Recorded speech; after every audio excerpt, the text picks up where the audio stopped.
கர்த்தருடைய பரிசுத்த நாமத்திற்கு மகிமை உண்டாதாக. இந்த காலை நேரத்தில் உங்கள் எல்லாரையும் பார்ப்பதில் மிகுந்த சந்தோஷம். பரிசுத்த ஆவியானவர் இந்த காலை நேரத்தில் நம்மோடு பேச போகிறார். இன்றைக்கு கர்த்தருடைய வார்த்தைக்காக குடங்களோடு வந்த 3 பெண்கள். குடங்களோடு வந்த 3 பெண்கள். எத்தனை பேருக்கு குடம் தெரியும்? எல்லாருக்கும் தெரியும். ஒரு நிமிடம் கண்களை மூடி ஆண்டவர் சமூகத்தில் பரிசுத்த ஆவியானவரை இந்த நாளிலும் உம்முடைய வேதத்திலிருந்து தியானிக்க போகிறோம். ஆவியானவர் எங்களோடு பேசும். உம்முடைய வார்த்தையை நாங்கள் கேட்கும்போது உம்முடைய வசனத்தின் வல்லமை எங்கள் மேலே இறங்கி வரும்படி ஜெபிக்கிறோம். இன்னும் நாங்கள் எப்படி மாற வேண்டுமோ அப்படி மாறும்படியாக எங்களை அர்ப்பணிக்கிறோம் ஆண்டவரே.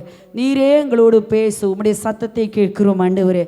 நீரே பேசும், நீரே பேசும், நீரே கூட இரும். உம்முடைய நாமம் உயர்த்தப்படட்டும். இயேசு மூலம் ஜெபிக்கிறோம் பிதாவே, ஆமென். ஹல்லேலூயா, ஹல்லேலூயா. கர்த்தர் நல்லவர். ஆதியாகமத்தின் புஸ்தகம் 24வது அதிகாரம் 15வது வார்த்தையை நீங்க படிங்க. 15-16. அவன் இப்படி சொல்லி முடிக்கும் முன்னே நாகூரின் மனைவி பெத்துவேலுக்கு பிறந்த ரெபேக்காள் குடத்தை தோள்மேல் வைத்து கொண்டு புறப்பட்டு வந்தாள்.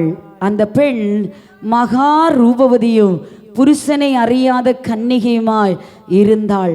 அவள் துறவில் இறங்கி தன் குடத்தை நிரப்பிக்கொண்டு ஏறி வந்தாள். சொல்லுங்க, குடத்தை நிரப்பிக்கொண்டு ஏறி வந்தாள். இங்கே முதல் குடம், குடங்களோடு வந்த 3 பெண்கள். காலியான குடத்தோடு துறவை தேடி வந்த ஒரு பெண். காலியான வாழ்க்கை, காலியான ஒரு குடம். அந்த குடத்தோடு துறவை தேடி வந்த ரெபேக்காள். ரெபேக்காளை குறித்து வசனம் சொல்கிறது, அவள் கன்னிகையாய் இருந்தாள், ரூபவதியாய் இருந்தாள், அவள் புருஷனை அறியாதவளாய் இருந்தாள். ஆனால் ஒரு நாள் அவளுடைய காலியான குடத்தை தோள் மேல் வைத்து கொண்டு அவ துறவை தேடி வந்தாள். ஹல்லேலூயா, ஹல்லேலூயா. வாழ்க்கையில எல்லாம் இருக்கிறது. அவள் அழகாய் இருக்கிறாள், அவளுடைய வாழ்க்கையில நிறைவு இருக்கிறது. ஆனாலும் எங்கேயோ ஒரு காலியான சூழ்நிலை அவள் வாழ்க்கையில இருந்தது. ஆமென், ஹல்லேலூயா. வாழ்க்கையின் காலியான எல்லா பகுதியிலும் நிறைவு இருக்க வேண்டும் என்று இல்லை. சில பகுதிகள் சில நேரங்களில் காலியாக இருக்கலாம். அந்த காலியானதை கர்த்தர் இந்த காலை நேரத்திலே நம்மை நிரப்ப போகிறார். விசுவாசிக்கிறவங்க, ஆமாண்டவரே, ஒரு காலியான பாத்திரம், ஒரு காலியான குடம் என் வாழ்க்கையில இருக்கிறது. ஆனால் அதை வைத்து விட்டு சும்மா இருக்காதீங்க. அதை சுமந்து கொண்டு துறவை தேடி வாங்க. ஆமென். ரெபேக்காள் துறவை தேடி வருகிறாள். அவ தேடி வந்து வசனத்தில் அதான் படிக்கிறோம், தன் குடத்தை நிரப்பிக்கொண்டு ஏறி வந்தாள். ஏறி வந்தாள். ஆவிக்கிற வாழ்க்கையில யாரெல்லாம் தன் குடத்தை, அதாவது தன்னுடைய இருதயத்தை தேவ பிரசன்னத்தினால் நிரப்புகிறார்களோ, தேவ மகிமையினால் நிரப்புகிறார்களோ, தண்ணீரினால் நிரப்புகிறார்களோ, அபிஷேகத்தினால் நிரப்புகிறார்களோ, அவர்கள் ஏறி வருவார்கள். ஹல்லேலூயா. அவர்கள் என்ன செய்வாங்க? ஏறி வருவார்கள். அதான் மோசேயை பார்த்து ஆண்டவர் சொல்லி, இங்கே ஏறி வா, ஏறி வா. இஸ்ரவேல் ஜனங்கள் எவ்வளவு மக்கள் இருந்தாலும் மோசையால மாத்திரம் தான் மேலே ஏற முடிஞ்சது. ஏன்னா மோசே அனுதினமும் தேவ பிரசன்னத்தை சுமந்து கொண்டே இருந்தான், தேவனோடு பேசிக்கொண்டே இருந்தான், முகமுகமாய் கர்த்தரை தரிசித்து கொண்டே இருக்கிறான். தேவ ஜனங்கள், காலியான பாத்திரம் ஏதாவது உங்க வீடுகளில் இருக்கிறதா? காலியான வாழ்க்கை எங்கேயாவது காலி, இது காலியா இருக்கு ஆண்டவரே, இந்த டப்பா காலியா இருக்கு ஆண்டவரே, இந்த சூழ்நிலை காலியா இருக்கிறது தகப்பனே, இந்த இடத்தை நிரப்புங்கன்னு தேவ சமூகத்தில் கேட்பீர்களானால் ஆண்டவர் இன்றைக்கு உங்க வாழ்க்கை நிரம்ப பண்ணுவார். நீங்கள் நிரப்பிக்கொண்டு, ரெபேக்காள் மாத்திரமல்ல, அவளை போல நீங்களும் நிரப்பிக்கொண்டு போவீர்கள். பார்க்கிறோம் அந்த இடத்துல நீங்க படிக்கும்போது கீழுள்ள வசனங்களை படிக்கிறோம். அவள் என்ன செய்கிற, குடத்தை நிரப்பிக்கொண்டு போகிறதும் அல்லாமல் குடத்தை தன் கையில் இறக்கி கொண்டு அவனுக்கு குடிக்கவும் கொடுத்தாள். 18வது வார்த்தை. நிரப்பினாள். நிரப்பினவளாலே தாகமுள்ளவனுக்கு குடிக்க தண்ணீர் கொடுக்க முடிந்தது. ஒரு மனுஷன் தன்னை நிரப்பாமல் இருந்தால், தேவ பிரசனத்தை அனுபவிக்காமல் இருந்தால் யாருக்கும் ஒன்றும் கொடுக்க முடியாது. உங்களுக்கே தெரியும், ஒரு குடம் காலியா இருந்துன்னா அந்த காலியான குடத்தினாலே யாருடைய வாழ்க்கையையும் அவருடைய தாகத்தையும் தீர்க்க முடியாது. முடியுமா? முடியாதா? முடியாது. ஆனால் எவன் தன்னுடைய குடத்தை முதலாவது நிரப்புகிறானோ அவனால தான் தாகமான ஜனத்துக்கு தண்ணீர் கொடுக்க முடியும். ஹல்லேலூயா சொல்லுங்க. ஆண்டவரே, தேவ பிரசன்னம் இன்னும் எனக்கு வேணும் ஆண்டவரே. ஹல்லேலூயா. பார்க்கிறோம், நமக்கு யோவான் ஸ்நாபகர், அவனை குறித்து வேத வசனம் சொல்கிறது, அவன் எரிந்து பிரகாசிக்கிற விளக்காயிருந்தான். ஏன்னா அவன் பரிசுத்தாவியினாலும் அக்கினியினாலும் நிரப்பப்பட்டதும் அல்லாமல் தாயின் வயிற்றில் இருக்கும்போதே பரிசுத்தாவியினால் நிரப்பப்பட்டு இருந்தான். பரிசுத்தாவியின் அபிஷேகம் இன்னும் நமக்கு தேவை. ஆமென், ஹல்லேலூயா. சிலருடைய வாழ்க்கையை நான் பார்த்துருக்கிறேன். அவங்க என்ன செய்கிறாங்கன்னா, அபிஷேகம் வைக்கிற ஒரு நாள் பரிசுத்தாவியின் அபிஷேக கூட்டம், அபிஷேகத்திற்காய் காத்திருப்பு கூட்டம், அன்னைக்கு வருவாங்க, பாவங்களை அறிக்கை பண்ணுவாங்க, அபிஷேகத்தினால் நிரப்பப்படுவாங்க. அன்னைக்கூட சொல்லுவாங்க, நான் என்ன பெற்றுட்டேன்? அபிஷேகம் பெற்றுட்டேன். அதுக்கு பிறகு அவங்களுக்கு அந்த அபிஷேகமே இல்லை. அபிஷேகம் பெறுகிறது ஒரு நாளோட நிறுத்தப்படுகிறது அல்ல. ஹல்லேலூயா. ஒவ்வொரு நாளும் நிரப்பணும். நிரப்பலைன்னா அது காலி ஆகிக்கொண்டே இருக்கும். ஆமென். ஒரு தடவை நிரப்புறோம், வீட்டுக்கு போகிறோம், மற்றவர்களோடு பேசுகிறோம், கர்த்தருடைய வார்த்தையை கொடுக்கிறோம், அதோடு அது காலி ஆகிறது. ஆனால் திரும்பவும் அவர்கள் வந்து தன்னை நிரப்ப வேண்டும். இங்கே ரெபெக்காளை குறித்து அதுதான் பார்க்கிறோம். அவள் குடத்தை இறக்கி அவனுக்கு குடிக்க கொடுத்தாள். அடுத்து 19வது வார்த்தையிலே படிக்கிறோம், அவள் மொண்டு வார்த்தாள். 20வது வார்த்தையிலே படிக்கிறோம், இன்னும் மொண்டு வர தண்ணீர் துறவண்டைக்கு ஓடினாள். ஓடினாள். ஹல்லேலூயா. ஓடணும், கர்த்தருக்காக ஓடணும், வைராக்கியத்தோடு ஓடணும், கர்த்தரோடு பேசுகிறதற்காக ஓடணும், ஓடி வரணும். ஆமென் சொல்லுங்க. முதல் நாள் அபிஷேகம் பெற்றோம். ஆனால் இன்றைக்கு கிறிஸ்தவ நிலைமையிலே நம்ம பார்க்குறோம், அபிஷேகம் பெறுகிறதற்கு முன்பாக இருந்த அந்த தீயினுடைய வல்லமை இன்றைக்கு இல்லாமல் தனித்து போன ஒரு அனுபவத்தை பார்க்கிறோம். அபிஷேகம் பெற்று ரட்சிக்கப்பட்ட நாட்கள், ஞானஸ்நானம் எடுத்த நாட்களை ஒன்று திரும்பி பாருங்களேன். திரும்பி பாருங்க.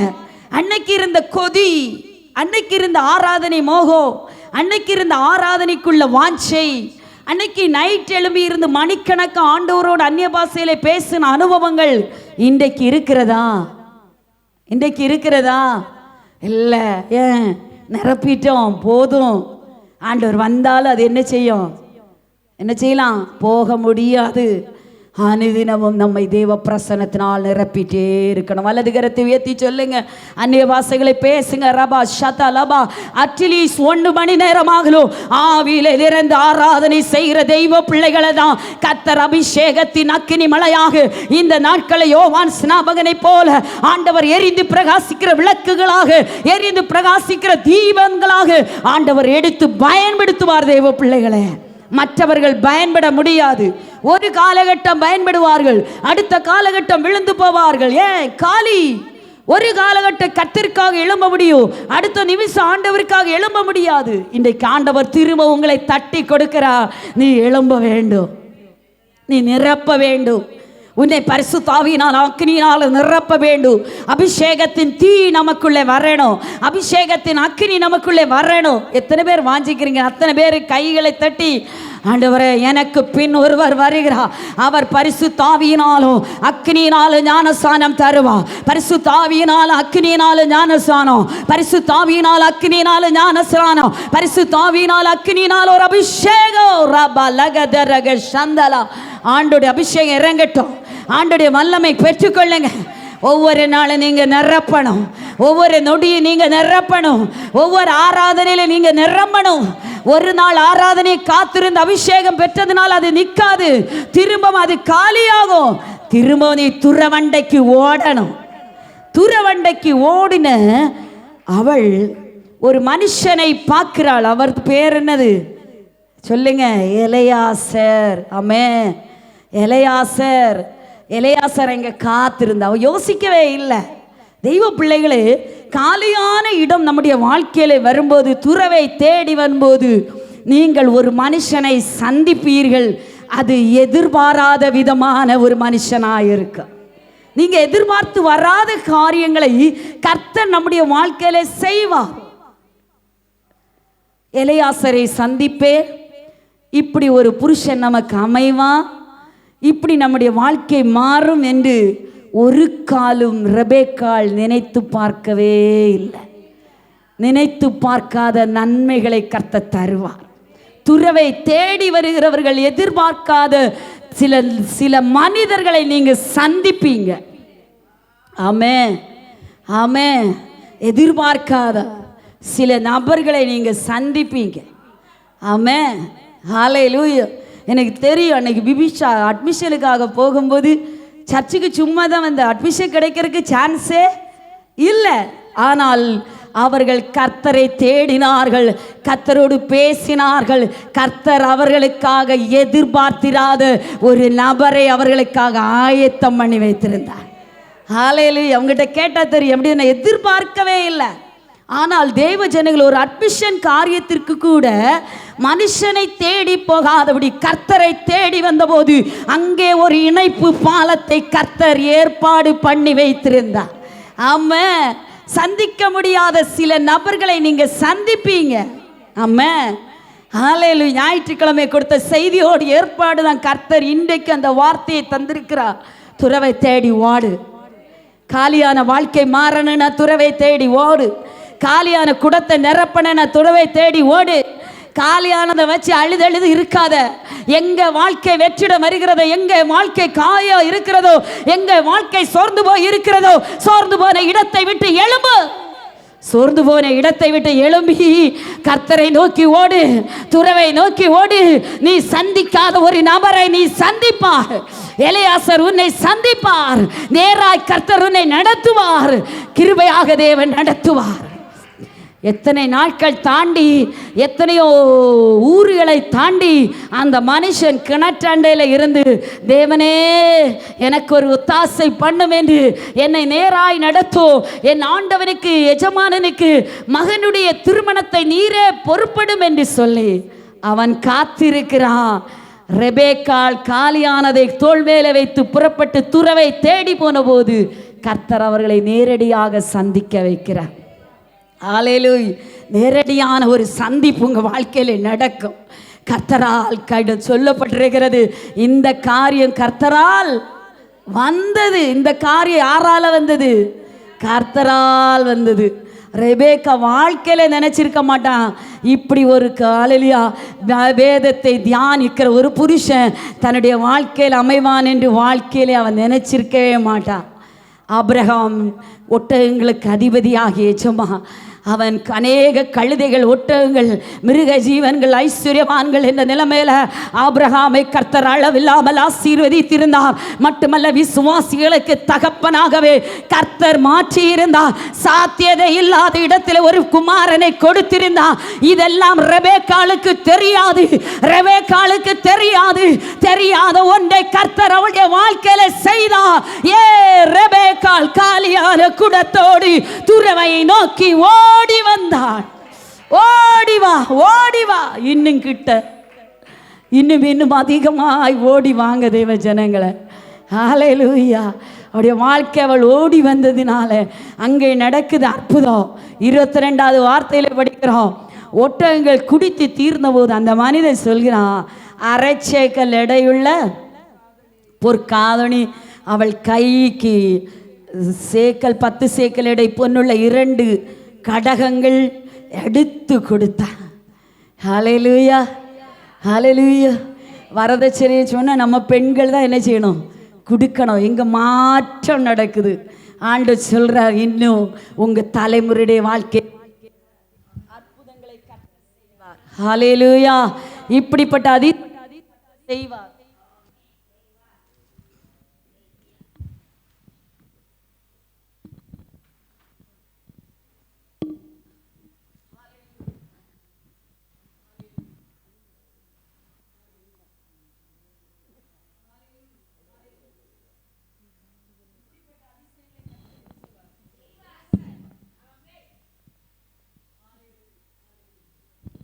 ஹல்லேலூயா, ஹல்லேலூயா.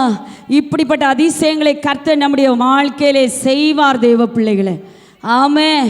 நீ நினைக்கிறதற்கும் எண்ணுகிறதற்கும் வேண்டுகிறதற்கும் அதிகமாய் செய்கிறேன் என்று வாக்குரைத்த தெய்வம் இன்றைக்கு அற்புதங்களை செய்ய வல்லமையுள்ள தெய்வமாக இருக்கிறார். காலையில் ஜெபிக்கும் போது கூட கர்த்தருடைய வார்த்தை அப்படியே தேவன் நமக்கு தந்தரிலினதான மிகப்பெரிய வார்த்தை என்ன தெரியுமா? ஆண்டவர் பேசினா, கற்பம் தரிக்க பலனில்லாத ஒரு கற்பத்துக்குள்ளே உயிருள்ள ஒரு பிள்ளையே வைத்து அவர்களை நான் ஆசீர்வதித்தேனானால் அந்த பிள்ளை அந்த கற்பத்துக்குள்ளே, பலகீனப்பட்ட கற்பத்துக்குள்ளே அந்த பிள்ளை வளர்ந்தது, அந்த பிள்ளை உருவானது, அந்த பிள்ளை ஒரு குமாரனாய் வெளிப்பட்டு வந்தது போல பலகீனப்பட்ட இடங்களிலே, பலகீனப்பட்ட பகுதிகளிலே தேவ பிரசன்னம் அதே இடத்துல தான் வெளிப்பட்டு வரும். அதே கற்பத்தில் தான் கரு உருவாகும். எந்த மருத்துவ டிக்போர்ட் வந்ததோ அதே கற்பத்தில் தான் தேவன் அற்புதம் செய்வா. அதே கற்பத்தை தான் கர்த்தர் ஆசீர்வதிப்பா. எந்த இடத்தில் நீ வெட்கப்பட்டாயோ அந்த இடத்தை தான் கர்த்தர் பெரிய காரியங்களை செய்வார். ஹல்லேலூயா, ஹல்லேலூயா. ஆண்டவர் நமக்காக பெரிய காரியங்களை செய்வார். வலது கரத்தை உயர்த்தி உண்மையாகவே ஆவியானவர் தருகிற ஒவ்வொரு தீர்க்கதரிசன வார்த்தைகளை பிடித்துக் கொள்ளுங்க. கர்த்தர் எனக்காக யாவையும் செய்து முடிப்பார். சொல்லுங்க, கர்த்தர் எனக்காக யாவையும் செய்து முடிப்பார். நீ தேடி போக வேண்டிய தேவையில்லை. நீ துறவு நோக்கி ஓடும்போது கர்த்தர் துறவின் அருகே ஒரு மனுஷனை உனக்காக ஆயத்தப்படுத்தி வைப்பார். ஓ ராபா சந்தல பவுடர கதுரா லகதே ரீபா கமரா பவுடரா ரீபா லகதரா. வாலிப பிள்ளையுடைய வாழ்க்கையில் அற்புதம் நடக்கும். துறவை தேடி ஓடி வாலிபுடைய வாழ்க்கையில் அதிசயம் நடக்கும். வேலை இல்லாத காரியத்துக்கு அற்புதம் நடக்கும். அற்புதம் வேணும்னா நீ துறவை தேடி ஓடு. என் கையில் ஒன்றும் இல்லைப்பா, எப்படி செய்ய முடியும்?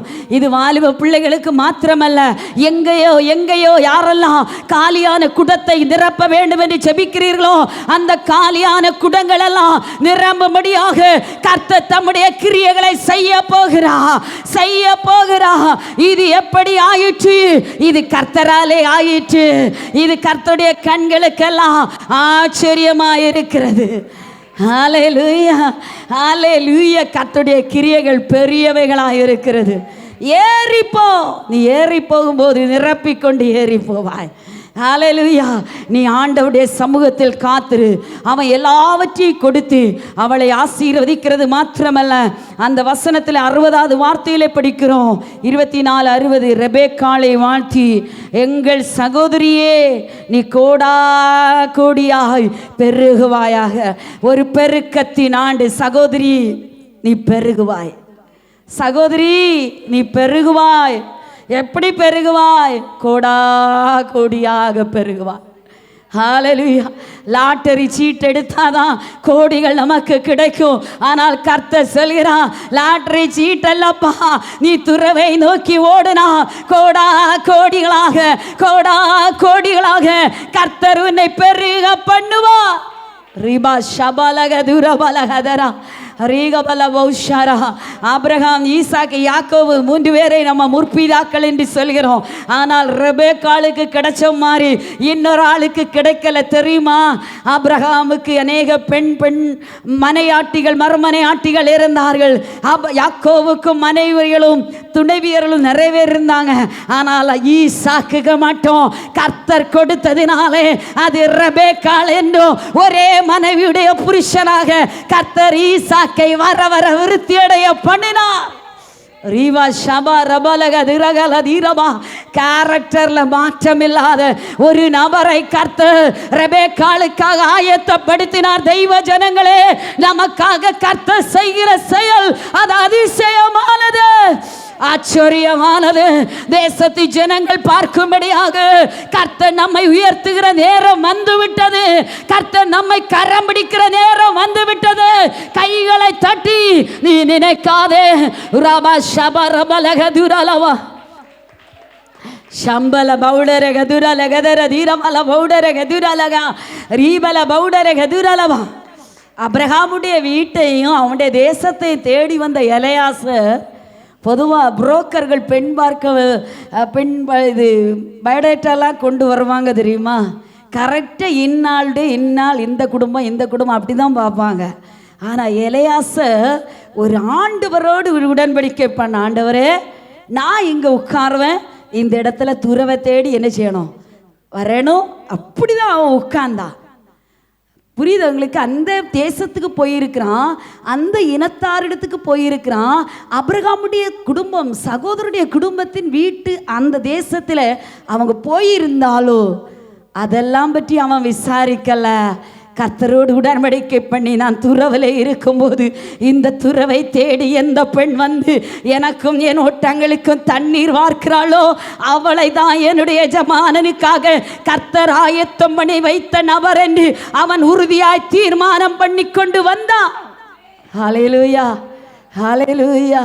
அதான் கிழக்கிலும் மேற்கிலும் தெற்கிலும் வடக்கிலும் இருந்து எதிர்பார்த்து காத்திருக்கிற இடத்திலிருந்து அல்ல, கர்த்தர் நமக்காக ஆயத்தம் பண்ணின நன்மைகள் நாம் எதிர்பார்க்காத இடத்திலிருந்து வரும் என்று பரிசுத்த ஆவியானவர் சொல்கிறார். எத்தனை பேர் விசுவாசித்து சொல்றீங்க, ஆம் ஆண்டவரே, நான் எதிர்பார்க்காத இடத்திலிருந்து எனக்கு நன்மை வரணும், நான் எதிர்பார்க்காத இடத்திலிருந்து இன்னார் என்னை உயர்த்தினான் என்று சொல்லாதபடி, கங்கள் என்னை உயர்த்தினார் என்று சொல்லாதபடி, இந்த குடும்பம் என்னை உயர்த்தினது என்று சொல்லாதபடி, நான் எதிர்பார்க்கும் நன்மை நீ தருகிறதா இருக்கணும்ப்பா.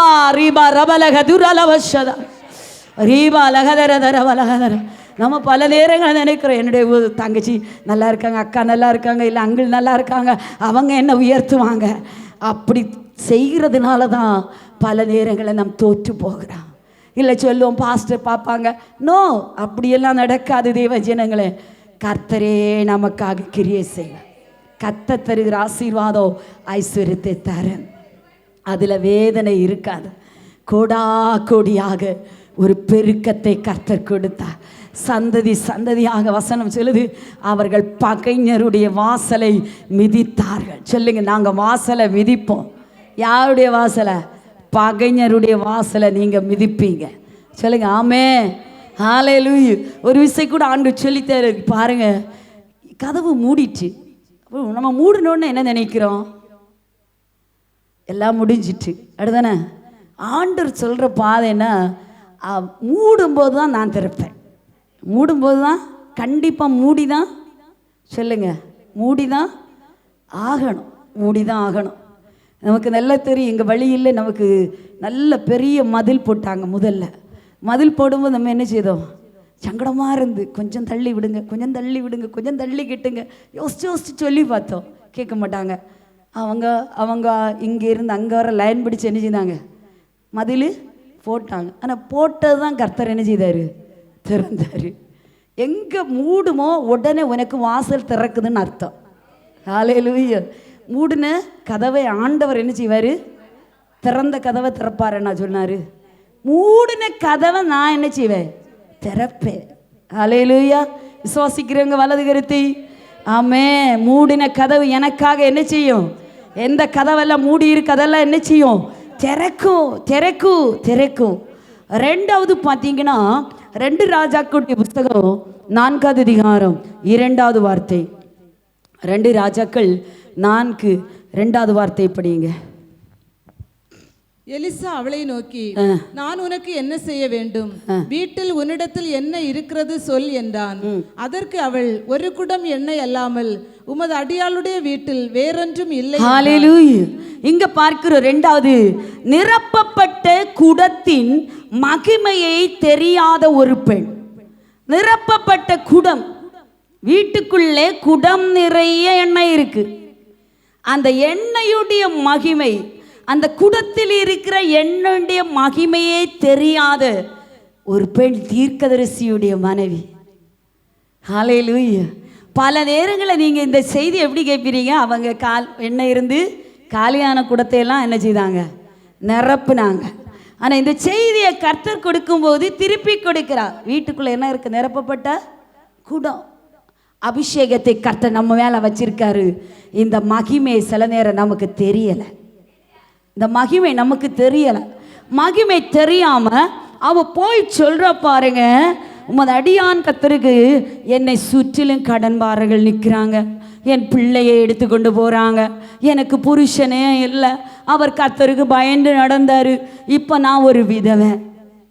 சொல்கிறேன் என்னது, நான் ஒரு விதவை, எனக்குன்னு யாருமே இல்லை, எனக்குன்னு உதவி செய்ய ஒரு கூட்டம் பிரச்சனையை தீர்க்கதரிசியிட சொல்லியே இருக்கிறேன். ஹல்லேலூயா. ஆனால் வீட்டுக்குள்ளே என்ன இருக்குது? ஒரு கூடம் நிரப்பப்பட்ட எண்ணெய் அபிஷேகம் கர்த்தர் நமக்கு தந்திருக்கிறார். அந்த அபிஷேகத்தின் மேலே பலருக்கும் நம்பிக்கை இல்லை. கர்த்தர் நம்ம மேலே வைத்திருக்கிற அபிஷேகம் நம்மை உயர்த்தும். அபிஷேகம் தான் தாவீதின் மேலே வைக்கப்பட்ட அபிஷேகம் தான் ஆடுமேய்ப்பனாயிருந்த தாவீதை வெளியே கொண்டு வந்தது, அரசனாக மாற்றியது. என்னது? அவனுடைய திறமை அல்ல, கர்த்தர் அவனுடைய முகத்தை அல்ல, அவனுடைய இருதயத்தை பார்த்தார். அவன் மேலே வைக்கப்பட்ட ஒரு அபிஷேகம் அவன் மேலே இருந்தது, அதுதான் அவனை ராஜாவாக மாற்றினது. நம்ம மாற்றி அமைக்கிறது தான் கர்த்தருடைய அபிஷேகம். அதான் சொல்ல, ஆராதனை முதல் பகுதியிலே வந்து அபிஷேகத்தில் நிரம்பி ஆராதிக்கணும், நிரப்பணும் நிரப்பணும் நிரப்பணும். அபிஷேகத்தின் அக்கினி எதை இழந்தாலும் குடத்தில் இருக்கிற எண்ணெயை நீ இழந்து போகக்கூடாது. எதை இழந்தாலும் குடம் வற்றி போகக்கூடாது. எதை இழந்தாலும் குடம் காலியாக போகக்கூடாது. தீர்க்கதரிசியுடைய மனைவியுடைய வாழ்க்கையிலே கடன் பாரங்கள் இருந்தது சரிதான், பிள்ளைகளை பிடித்து கொண்டு போகிற சூழ்நிலைகள் சரிதான். ஆனாலும் அவள் வாழ்க்கையில் அவள் அந்த குடத்தின் எண்ணெய் அவள் இழந்து போகல. ஆனா அவளுக்கு என்ன தெரியல, அதுக்கு மகிமையே தெரியல. புருஷன் இல்லாட்டி என்ன, கடன் பாரம் வந்தா என்ன, பிள்ளைகளை பிடிச்சிட்டு போனா என்ன, கர்த்தர் தந்த அபிஷேகம் எனக்குள்ள இருக்கும் வரைக்கும் நான் அந்த இருளை கடந்து போவேன். ஹல்லேலூயா. யோபு சொல்றான், இருள் வந்தது, தோல் அழுகி போயிட்டு, ஆனாலும் தேவன் தந்த தீபம் எனக்குள்ளே இருக்கிறதினாலே நான் அந்த இருளை கடந்து போவேன். சொல்லுங்க, நான் கடந்து போவேன், நான் தாண்டி போவேன், மதில ஏறி போவேன். ஆமாம், பிரச்சனைகள் வரும், ஆனால் கடந்து போவேன்.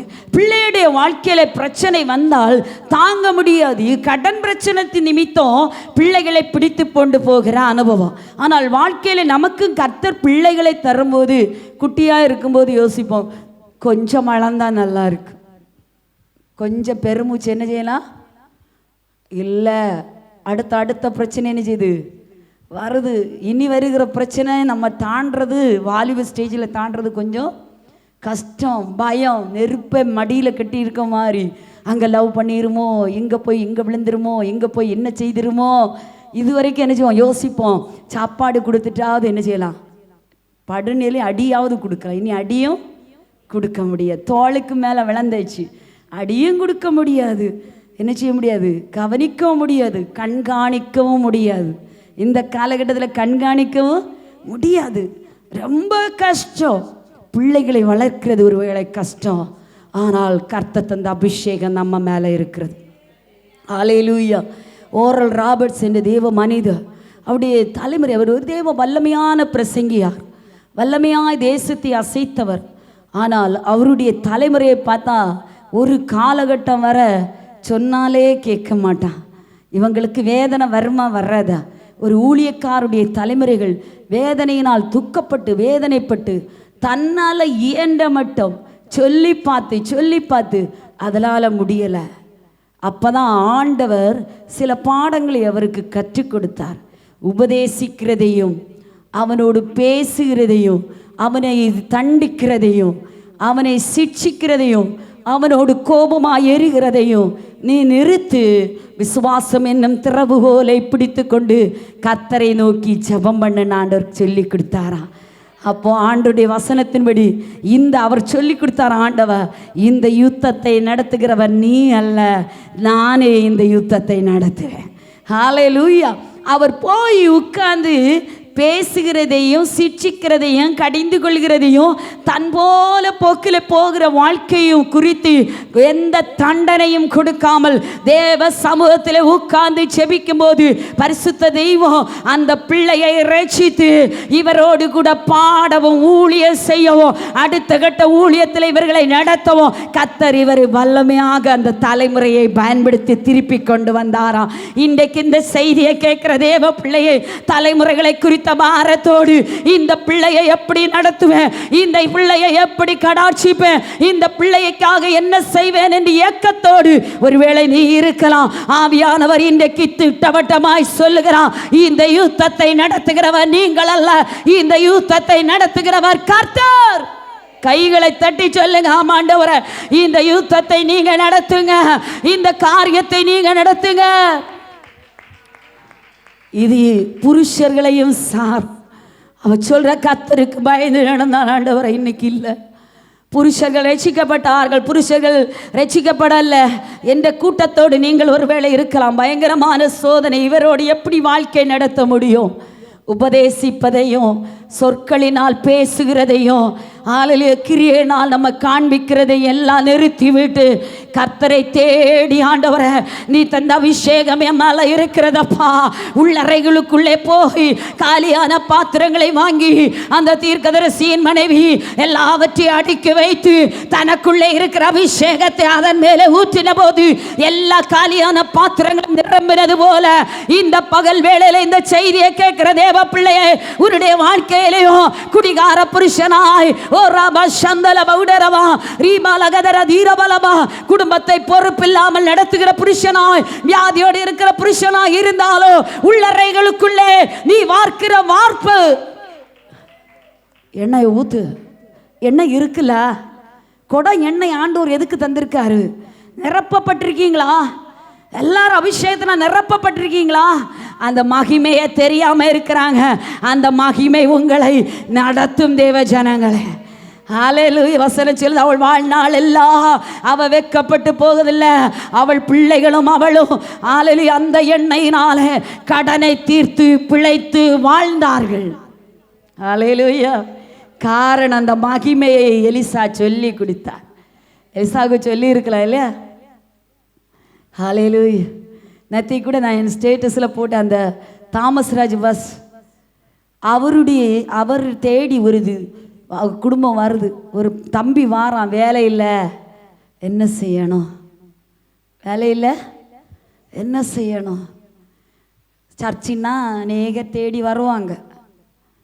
அப்போது இவர் என்ன செய்கிறாருன்னா, பைபிளை படித்து முடி, உனக்கு என்ன செய்யும், வேலை கிடைக்கும். அவர் பாதி பைபிள் வர அந்த தம்பிக்கு கீழ்ப்படிஞ்சான். தம்பி என்ன செய்தான்? அவன் யோசிச்சிருப்பான், வேலை இல்லை, பாஸ்டர் ஏதாவது ஒரு வேலையை போட்டு கொடுத்துருவாரு, இல்லை வாங்கி கொடுத்துருவாரு, அப்படியெல்லாம் யோசிப்பாங்க. பாஸ்டர்கிட்ட வேலையும் கிடைக்காது, ஒன்றும் கிடைக்காது. ஆனால் அந்த தம்பி கீழ்ப்படிச்சு அந்த வார்த்தைகளை படித்து பாதி ஆகும்போது ஆண்டவர் 2 வேலையை வர பண்ணினாரா. என்னது? 2 இடத்துலேருந்து வேலை வாய்ப்பு. இப்போ பிரச்சனை என்னது? ஒரு இடத்துலேருந்து வந்தால் சந்தோஷம், இன்னொரு இடத்துல என்ன செய்திருக்கு? தந்ததே தந்தாரு, என்ன செய்யுது? கஷ்டமாக இருக்குது. உடனே என்ன வேலையை தெரிஞ்செடுக்கணும்னு பாஸ்டர் தேடி திருப்பியும் போகுது அந்த தம்பி. பாஸ்டர் 2 இடத்துலேருந்து வேலை வந்திருக்கு, நீங்கள் சொன்னபடி பைபிள் படித்தேன், பாதி வரும்போதே 2 இடத்துலேருந்து எந்த வேலையை தெரிஞ்செடுக்கன்னு தெரியலை.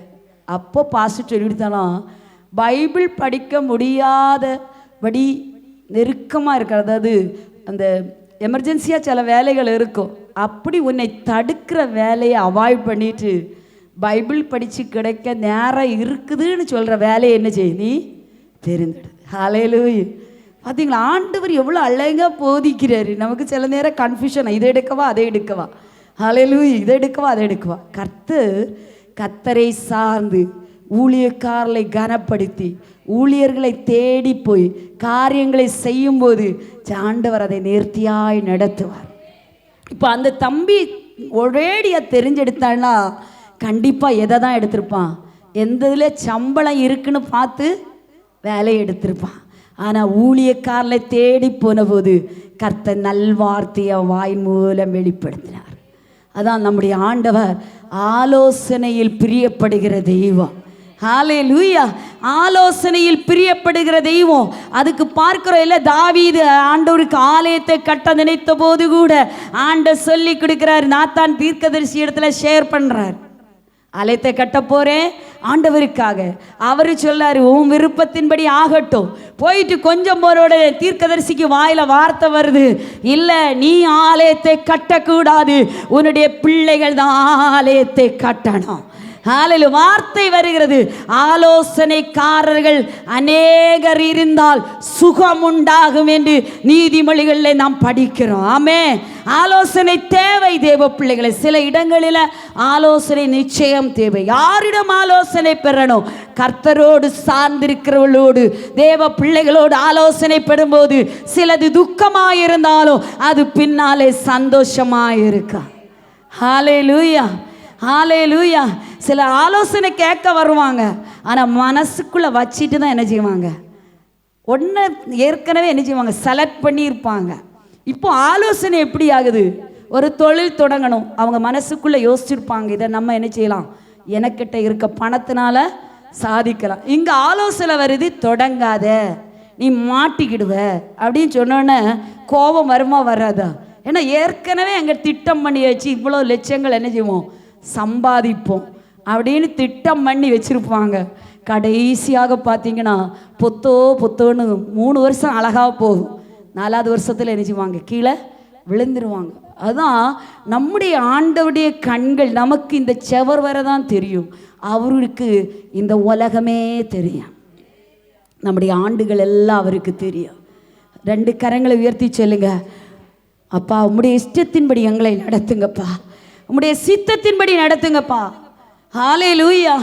குடத்துக்குள்ளே இருக்கிற எண்ணெயுடைய மகிமையை தெரியல தீர்க்கதரிசியுடைய புத்திரிக்கு, மனைவிக்கு. நான் சொல்றேன், குடத்தில் இருக்கிற தெய்வத்தினுடைய பிரசன்ஸை நீங்க உணரணும், அந்த மகிமையை நீங்க பார்க்கணும். என்னோட இருக்கிறவ உலகத்தில் இருப்பவர்களை விடவும் பெரியவ.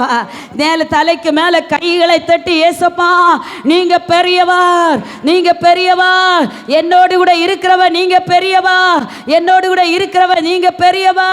ஊராபா சந்தல பவுடரபா கபாலபா, எங்களோடு கூட இருக்கிறவ நீங்க பெரியவா, நீங்க பெரியவா, நீங்க பெரியவா. ஹல்லேலூயா, ஹல்லேலூயா. சிம்சோன் பெரியவன். ஒரு விஷயம், அவனுக்கு தாகம் வந்தது. அந்த நேரத்தில் ஆண்டுகிட்ட கேட்குற, ஆண்டவரே எனக்காக, எனக்கு தாகம் வந்து நான் செத்து இந்த பெலிஸ்தியனுடைய கையில் மடிந்து போகக்கூடாது, என்னுடைய தாகத்தை தீருமாண்டவர். அவனுக்காகவே 1 டம்ளர் தண்ணி தான் அவனுக்கு தேவை, 1 செம்பு தண்ணி தான் அவனுக்கு தேவை. ஆனால் கர்த்தர் ஒரு பள்ளத்தையே பிளக்க பண்ணினார். அதுக்கு பேர் தான் என்ன கோரி. என்ன கோரி என்றால் அழைப்பவரின் நீரூற்று. தாகமடைந்து வறட்சி அடைந்து வேதனைப்படும் போது யாரெல்லாம் கர்த்தரை அழைக்கிறார்களோ அவர்களுக்காக மிகப்பெரிய பள்ளத்தையே திறந்து அழைப்பவரின் நீரூற்று என்று அழைக்கப்படுகிற என்ன கோரி உங்களுக்காகவே திறக்கப்படும். கைகளை தட்டி சொல்லுங்க, ஆமாண்டவரே எனக்காக ஒரு நீரூற்று புறப்படட்டும் ஆண்டவரே. தாகமுள்ள தேவ பிள்ளைகள் கைகளை தட்டி, தாகம் கொண்ட தேவஜனம் வானம் பாக்குது, ஆவல் கொண்ட கண்மலையும் கூட செல்லுது. தாகம் கொண்ட தேவஜனம் வானம் பாக்குது, ஆவல் கொண்ட கண்மலையும் கூட செல்லுது. அன்பான தேவன் என்னோடு வருவார், அது போதும் என் வாழ்விலே. அன்பான தேவன் என்னோடு வருவார், அது போதும் என் வாழ்விலே. தேவான் நான் எதினால் விசேஷித்தவர், ராஜா நான் அதை தினம் யோசிப்பவர். தேவான் நான் எதினால் விசேஷித்தவர், ராஜா நான் அதை தினம் யோசிப்பவர். இது ஏதினா நீர் என்னோடு வருவதினால் ஏதினா இது ஏதினா நீர் என்னோடு இருப்பதினால். தேவ ஜனங்களே, ஆண்டு சொல்றாரு, உங்க குடத்துக்குள்ள வைக்கப்பட்ட எண்ணெய் உங்களுடைய வாழ்க்கைக்கு மாத்திரமல்ல, அநேக காலியான குடத்தை கூட நிரப்பக்கூடிய அபிஷேகம் கர்த்தர் உங்க மேல வச்சிருக்காரு. உங்க குடம் நிரம்பினது மகிமையை நீங்க தெரியாம நீங்க உட்கார்ந்துருக்கிறீங்க. நம்ம மேல வைக்கப்பட்ட அபிஷேகம் அநேகருக்கு அது பிரயோஜனம் உள்ளது. இன்னைக்கு நீங்களே அந்த மகிமையை தெரியாம இருக்கிறீங்க. வியாதியோடு இருக்கிறவளை பார்த்து சொல்லுங்க, வியாதி மாறுன்னு சொல்லுங்க. அதுதான் உங்க மேல வைக்கப்பட்ட அபிஷேகம். கட்டுகளோடு இருக்கிறவளை பார்த்து நீங்க சொல்லணும், நீங்க தான் சொல்லணும். ஏன் உங்க மேல இருக்கிற மகிமை உங்களுக்கு தெரியல? இன்னைக்கு போ நாளைக்கு வான்னு சொல்லாத. யார் ஒன்றை தேடி வாராங்களோ அவங்கள கூப்பிட்டு உட்காந்து செபிக்க ஆரம்பிச்சு பாரு. குடும்பத்தில் எல்லாரும் நீங்கள் யோசிச்சு பாருங்கள். உங்கள் வீட்டுக்குள்ளே யாரெல்லாம் பலவீனத்தோடு வாராங்களோ, இல்லை உங்கள் உறவுகளை யாரெல்லாம் வாராங்களோ, இன்று முதல் அதை செய்யுங்க. அந்த மகிமை கர்த்தர் உங்கள் மேலே வச்சிருக்காரு. அந்த மகிமையான குடத்தை உங்கள் தலை மேலே வச்சிருக்காரு. மற்றவர்களுக்கு இல்லாத அதிகாரத்தை உங்கள் மேலே வச்சிருக்கிறாரு. மற்றவருடைய கடன் பாரத்தை சொல்லி வருகிறவர்களுக்காக நீங்கள் கடனுக்காக பணம் கொடுத்து உதவி செய்ய வேண்டிய தேவை இல்லை. நீங்கள் உட்கார்ந்து கை கோர்த்து ஜெபித்தாலே போதும். அவருடைய வாழ்க்கை மாறுவதை நீங்கள் பார்ப்பீங்க. அவருடைய கிரியைகளுக்கு மாற்றம் வருகிறதை நீங்கள் பார்ப்பீங்க. குழந்தை பாக்கியம் இல்லாதவங்க உங்கள் வீடுகளுக்கு வருகிறாளா, அவருடைய வயிற்று பதில கையை வைத்து ஜெபிங்க.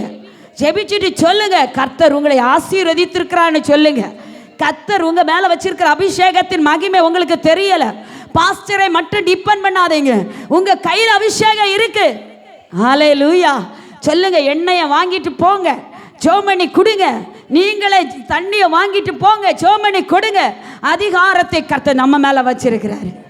நீங்க அப்படி செய்தீங்கன்னா உங்க வாழ்க்கை மாறும், உங்க கடன் மாறும், உங்க பிள்ளையுடைய பிரச்சனை மாறும், உங்க சூழ்நிலை மாறும். தெய்வ பிள்ளைகளை செய்து பாருங்களேன்.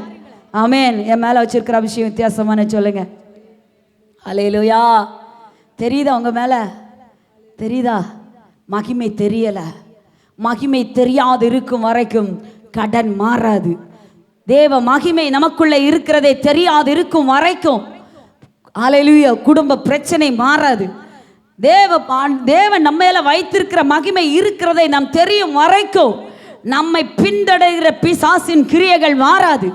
தேவ மகிமை நம்ம மேல இருக்கிறதை நாம் உணர்ந்து கொண்டால் ஒவ்வொரு நாளும் ஸ்டெப்பாக கர்த்தர் உங்களை ஆசீர்வதித்து ஆயிரக்கணக்கான குடங்களை உங்க மூலம் நிரப்பி தேசத்திலே உங்கள் தலையை எண்ணெயால் அபிஷேகம் பண்ணி சொல்லுவாங்க, என் பாத்திரம் காலியாக அல்ல, என் பாத்திரம் நிரப்பப்பட்டது. அந்த வீடுகளில் போய் தான் என் பாத்திரம் நிரப்பப்பட்டது என்று சொல்லக்கூடிய நாட்கள் சீக்கிரமாய் வரும். மூன்றாவது, யோவான் எழுதின சுவிசேஷம் 4வது அதிகாரம் 7வது வார்த்தை 8வது வார்த்தை.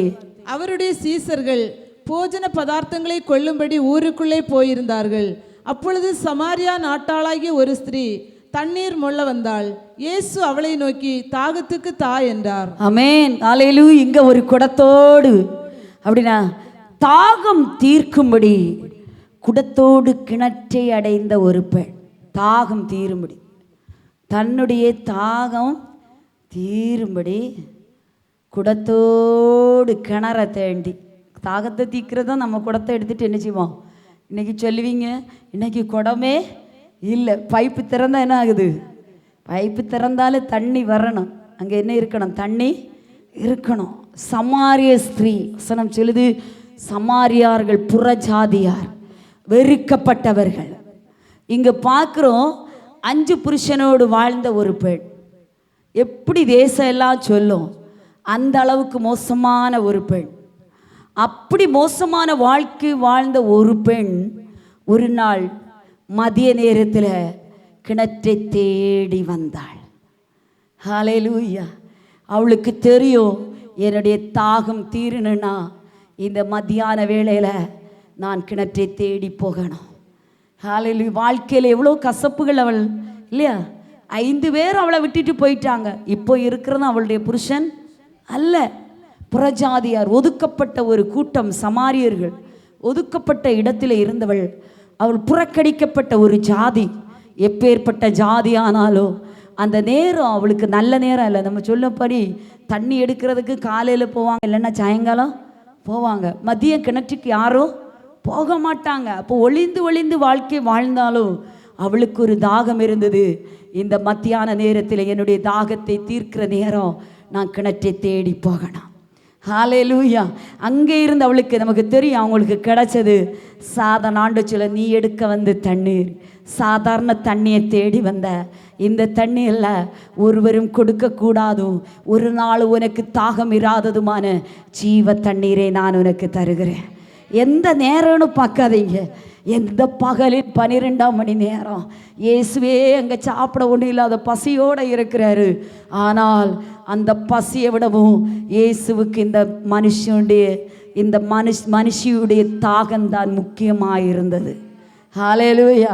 எப்பேற்பட்ட பிரச்சனையோடும், எப்பேற்பட்ட சூழ்நிலையோடும், எப்பேற்பட்ட கிரியைகளோடும் நீங்கள் புறக்கணிக்கப்பட்டவர்களாக இருந்தாலும், மதிய நேரம் என்று பார்க்காதபடி, காலை என்று பார்க்காதபடி, இரவென்று பார்க்காதபடி, சூழ்நிலைகளை பார்க்காதபடி கிணற்றை தேடி தாகத்துக்காக ஒரு குடத்தை எடுத்துக்கொண்டு மொள்ள வருவீர்களானால் கர்த்தர் உங்களுக்கு ஜீவ தண்ணீரை தருவார். ஹல்லேலூயா. அவள் போகும்போது ஜீவ தண்ணீரை பெற்றதும் அல்லாமல் அந்த தேசத்து ஜனங்களையே கர்த்தரிடத்தில் கொண்டு வந்தாள். ஆம் தேவ பிள்ளைகள், அப்படி எழுப்பி நிற்போமா? தேவ சமூகத்தில் எழுப்பி நில்லுங்க. கொஞ்சமாக நம்ம பேசினாலும் கர்த்தர் நாட்கள் நம்மோடு பேசுகிறார். காலியான குடத்தை கொண்டு துறவை தேடி வந்த ஒரு பெண் காலியானதை நிரப்பி கொண்டு ஏறி வந்தாள்.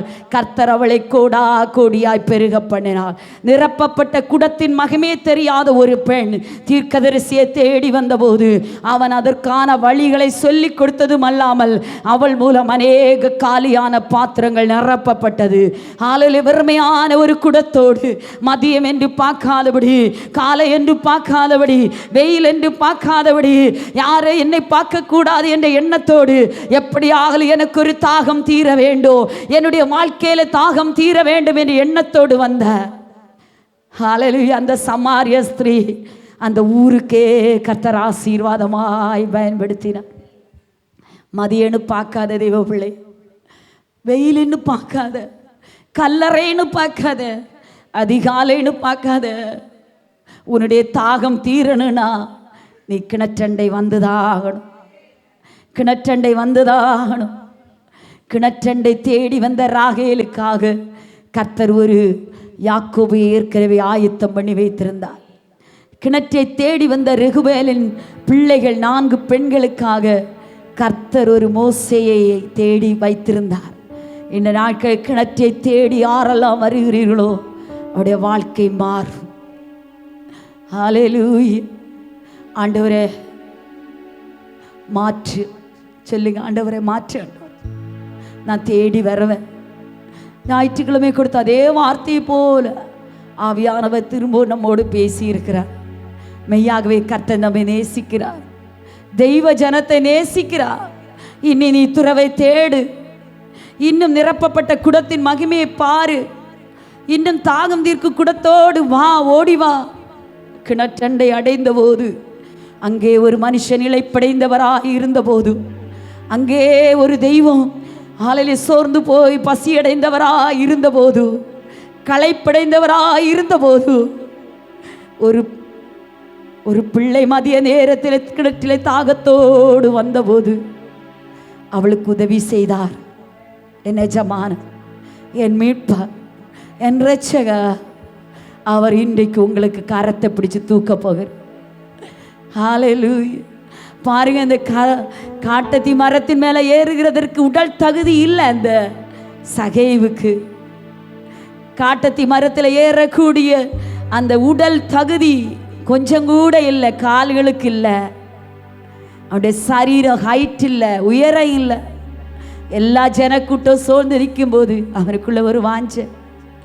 ஹல்லேலூயா. தன்னுடைய பதவியை மறந்தான், தன்னுடைய படிப்பை மறந்தான், தன்னுடைய அந்தஸ்தை மறந்தான், நான் ஒரு ஆயக்கார தலைவன் என்ற எல்லா ஸ்டேட்டஸையும் மறந்தான், தன்னுடைய உடல் தகுதியை மறந்தான். அவன் அந்த காட்டத்தி மரத்தில் ஏறின போது அப்பா அந்த காட்டத்தி மரத்து பக்கத்தில் போயிட்டாரு. சகைவே, எத்தனை பேர் சூழ்ந்து நின்னாலும் அவனை பார்த்து கூட சகைவே உந்த வீட்டுக்கு ரட்சிப்பு வந்தது. தெய்வத்தை நோக்கி யாரெல்லாம் தகுதி இல்லாத இடத்திலும், உடல் வலிமை இல்லாத இடத்திலும், பலகீனப்பட்ட இடத்திலும் ஆலையிலே தன்னுடைய இடத்தை எல்லாவற்றையும் மறந்து கர்த்தரை நான் பார்க்கணும்னு ஓடி வாரீங்களோ அவருடைய வாழ்க்கை மாறும். தேவ பிள்ளைகளை கரம் பிடித்து கண்மலை மே நிறுத்துவார் அவர் சகர கரம் பிடித்து நடத்துவார் கண்மலை மே நிறுத்துவார் ஒரு தாய் ஏற்றுவது போல் தேச ஏற்றுவார் ஒரு தாய் தேற்றுவது போல் தேச தேற்றுவார் மார்போடு அணைப்பாரே மனக்கவலை தீர்ப்பாரே மார்போடு அணைப்பாரே மனக்கவலை தீர்ப்பாரே ஒரு தா தேற்றுவது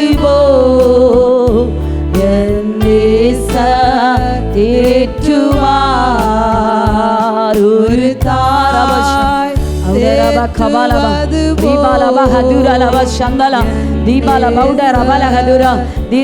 அப்படியே கைதட்டி சோத்திரம் பண்ணுங்க, கைதட்டி சோத்திரம் பண்ணுங்க, கைதட்டி சோத்திரம் பண்ணுங்க, கைதட்டி ரீபா ரகதர கதரா நிரப்புங்கப்பா. காலியான குடத்தை எல்லாம் நிரப்புங்க, காலியான வாழ்க்கையில நிரப்புங்க.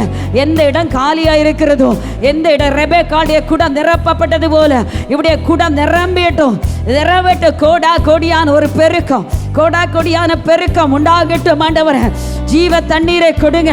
சமாரிய ஸ்ரீக்கு ஒரு ஜீவ தண்ணீரை கொடுத்தீங்கப்பா. ஜீவ தண்ணீர் உடனே ரபலகதுர உள்ளத்திலிருந்து உதிக்கட்டும், உள்ளத்திலிருந்து வெளிப்பட்டு வரும். ஓ ராவா ஷதரபலஹ ஓ வெளிப்படையான தாகத்தை தீர்க்கிற, நாவுடைய தாகத்தை தீர்க்கிற அந்த தண்ணி அல்ல, இருதயத்துக்குள்ளே இருந்து ஊறுகிற ஊற்று உண்டாகட்டும். இயேசுவின் நாமத்திலிருந்து நடப்பதாக. ஓ ராவா ஷதரபல நிரப்பப்பட்ட குடத்தின் மகிமை அறிந்து அநேக காலியான குடங்களை நிரப்பக்கூடிய அபிஷேகம் இப்பொழுது எங்க தலைமையில வரட்டும். காலியான குடத்தோடு யாரெல்லாம் வருகிறார்களோ அவர்களை தொட்டு ஜெபிக்கக்கூடிய அபிஷேகம், அவர்களுக்காக சொல்லி ஜெபிக்கக்கூடிய அபிஷேகம், கரத்தோடு கரங்கர்த்து கொடுக்க அபிஷேகம் எங்க மேல வெளிப்பட்டு வந்ததற்காக நன்றி, எங்க மேல வெளிப்பட்டு வந்ததற்காக நன்றி டாடி. எல்லாரையும் உடைய கரங்களை தருகிறோம், சமாதானத்தோடு அனுப்பும். ஏசு மூலம் ஜெபிக்கிறோம் பிதாவே, ஆமே. சேர்ந்து சொல்லுங்க, என் ஆத்துமாவே கர்த்தரே ஸ்தோத்திரி, என் முழுமே பரிசுத்த நாமத்தை ஸ்தோத்திரி, என் ஆத்துமாவே கர்த்தரே ஸ்தோத்திரி, அவர் செய்த சகல உபகாரங்களையும் மறவாது. ஆமேன். அல்லேலூயா, அல்லேலூயா, அல்லேலூயா. கர்த்தர் தாமே ஜீவ தண்ணீருள்ள நதிகள் அண்டைக்கு உங்களை நடத்துவாராக.